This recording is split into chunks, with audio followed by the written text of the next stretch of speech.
Iran যুদ্ধের জেরে ৫ মাসেরও বেশি সময় ধরে উত্তপ্ত মধ্যপ্রাচ্য। তেহরানে ওয়াশিংটনের হামলার জবাবে প্রায়ই সৌদি আরব সহ উপসাগরীয় দেশগুলোর মার্কিন ঘাঁটি ও স্থাপনাকে টার্গেট করছে ইরানের বিপ্লবী গার্ড কর্পস। এছাড়াও সৌদি ভূখণ্ডে প্রাণঘাতী হামলা চালাচ্ছে ইয়েমেনের হুথি বিদ্রোহীরা।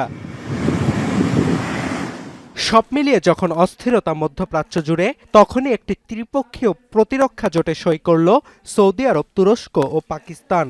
শুক্রবার মক্কায় এতে স্বাক্ষর করেন সৌদি যুবরাজ, তুরস্কের প্রেসিডেন্ট ও পাকিস্তানের প্রধানমন্ত্রী। বিবৃতিতে জানানো হয়, যে কোনো ধরনের আগ্রাসন রুখে দিতে সম্মিলিত প্রতিরোধের সক্ষমতা জোরদার করাই এই চুক্তির উদ্দেশ্য। এছাড়াও চুক্তি অনুযায়ী যে কোনো একটি দেশের ওপর হামলা সবার ওপর আঘাত হিসেবে গণ্য হবে। চুক্তিতে ৩ দেশ কি ধরনের প্রতিশ্রুতি দিয়েছে বা দায়িত্ব নিয়েছে সে বিষয়ে বিস্তারিত জানানো হয়নি। তবে এটি কোনো নির্দিষ্ট পক্ষের বিরুদ্ধে নয়, বরং সম্পূর্ণরূপে একটি প্রতিরক্ষামূলক চুক্তি বলে নিশ্চিত করা হয়েছে। এর আওতায় ৩ দেশ সামরিক ক্ষেত্রে পারস্পরিক সহযোগিতা, প্রশিক্ষণ ও যৌথ মহড়া পরিচালনা করবে।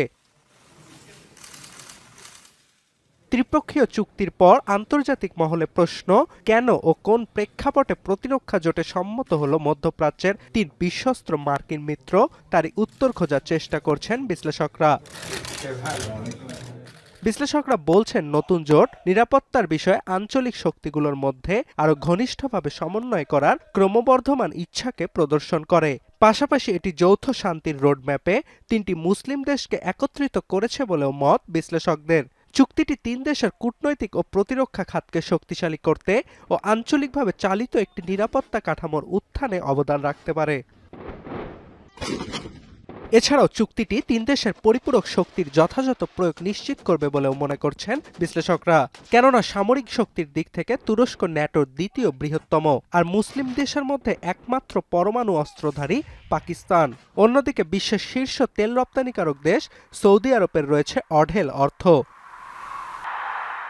তবে ত্রিপক্ষীয় চুক্তির ধারণা একেবারে নতুন নয়। গেল বছরের সেপ্টেম্বরে কাতারে ইসরায়েলি হামলার প্রেক্ষিতে একটি প্রতিরক্ষা চুক্তিতে স্বাক্ষর করে সৌদি আরব, পাকিস্তান। শুক্রবারের চুক্তিটি আগের চুক্তিরই সম্প্রসারণ বলে মনে করছেন বিশ্লেষকরা।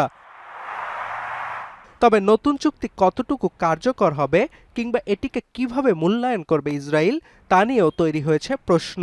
কেননা গাজা গণহত্যার বিপক্ষে অবস্থান নেয় ইসরায়েলের চক্ষুশীল তুরস্ক, পাকিস্তান। মধ্যপ্রাচ্যে ইসলামাবাদ ও ইস্তাম্বুলকে পরবর্তী টার্গেটে পরিণত করার হুঁশিয়ারিও দিয়ে রেখেছে তেল আবিব। এছাড়াও সম্প্রতি যুক্তরাষ্ট্র ও সৌদি আরবের মধ্যে যে পরমাণু চুক্তি সই হয়েছিল, তাও ভেস্তে যায় রিয়াদের ইসরায়েলকে রাষ্ট্র হিসেবে স্বীকৃতি দেওয়ার প্রশ্নে। আর যৌথ প্রতিরক্ষার প্রতিক্রিয়ায় ইরানের দাবি, বছরের পর বছর ধরে যুক্তরাষ্ট্রের ওপর একক নির্ভরতা যেমন রিয়াদের নিরাপত্তা নিশ্চিত করতে পারেনি, একইভাবে তুরস্ক ও পাকিস্তানের সঙ্গে নতুন চুক্তিও আশার আলো দেখবে না। অর্ণব প্রসাদ, এখন বিশ্ব।